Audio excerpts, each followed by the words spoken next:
Hello students, welcome back. आज हम पढ़ेंगे कंपाउंड इंटरेस्ट एक्सरसाइज 9D। और इसमें आपको कंपाउंड इंटरेस्ट को स्टार्ट करने से पहले कुछ इम्पोर्टेंट फार्मूलेज हैं जिनको ध्यान रखना है। एक्चुअल में कंपाउंड इंटरेस्ट होता क्या है? We have already learned about simple interest in previous classes and some basic of compound interest in we use unitary method and some formulae to calculate the interest. In this class we shall learn some more application of compound interest. compound interest actually होता क्या है?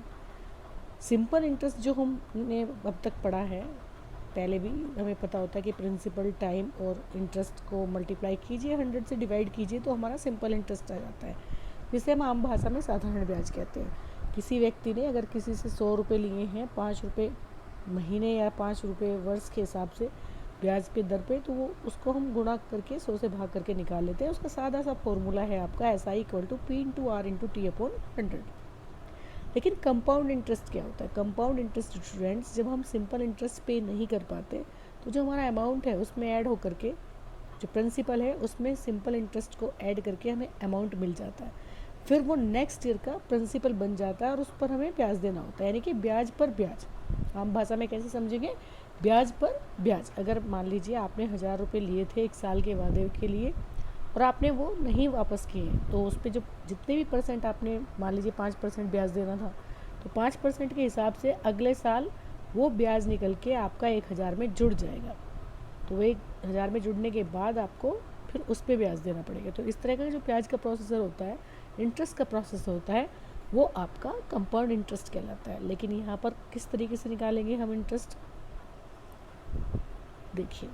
इसमें यहाँ पर short method ना दे करके, formula ना दे करके, ईयर बाय ईयर का मेथड दिया है।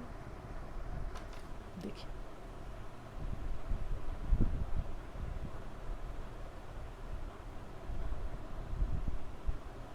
और जो इंटरेस्ट है वो ध्यान रखना है, वो एनुअल है, हाफ ईयरली है या क्वार्टरली है, तो उसमें भी फ़र्क पड़ता है। तो यहाँ पर स्टार्ट करते हैं। As we have learn earlier, if principal P, time T, rate R per annum, then P = SI = P/R/T/100।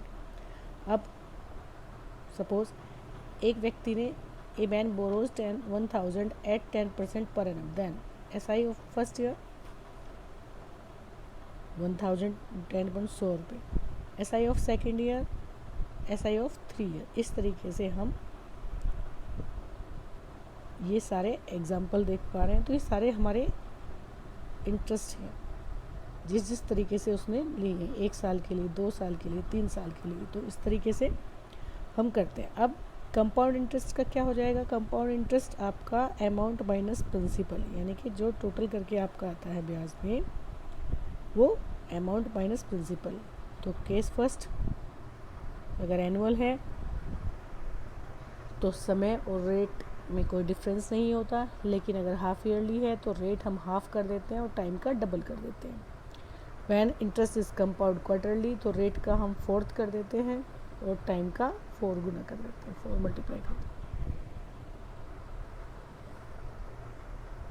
कुछ एग्जाम्पल्स देखते हैं। Find the compound interest on ₹6,500 for 3 years at the 10% per annum.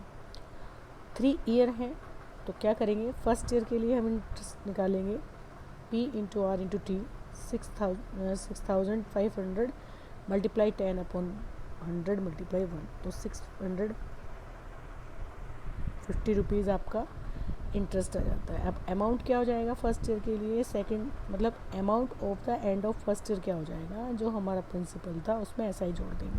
कितना आ गया? 700, 150। अब ये second year के लिए principal बन जाएगा।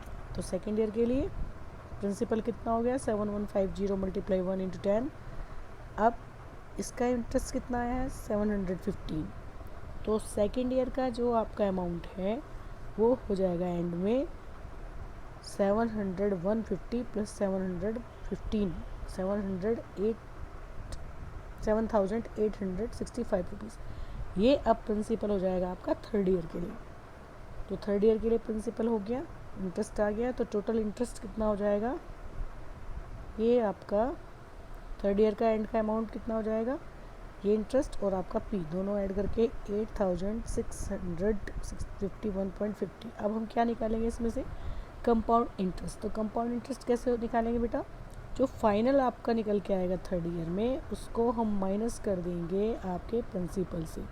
तो 8651 से माइनस किया 6500, तो आपका आंसर आ गया इस तरीके से। तो हम स्टेप बाय स्टेप करते चले जाएंगे, यानी कि फर्स्ट ईयर का जो इंटरेस्ट है उसको अमाउंट प्रिंसिपल में जोड़ेंगे, वो नेक्स्ट ईयर का प्रिंसिपल बन जाएगा, फिर नेक्स्ट ईयर के प्रिंसिपल निकाल लेंगे इस तरीके से जो इंटरेस्ट जोड़ के। तो ये आपका step by step compound interest निकालने का मेथड है। इस तरीके से कुछ और एग्जांपल दे रखे हैं, ये आप समझ लेंगे और अच्छे से कर लेंगे। अब आप अपनी एक्सरसाइज पे आ जा दीजिए। 9 थी, find the compound interest of, ये तो सेम आपका जो एग्जांपल अभी मैंने समझाया जो का तो है।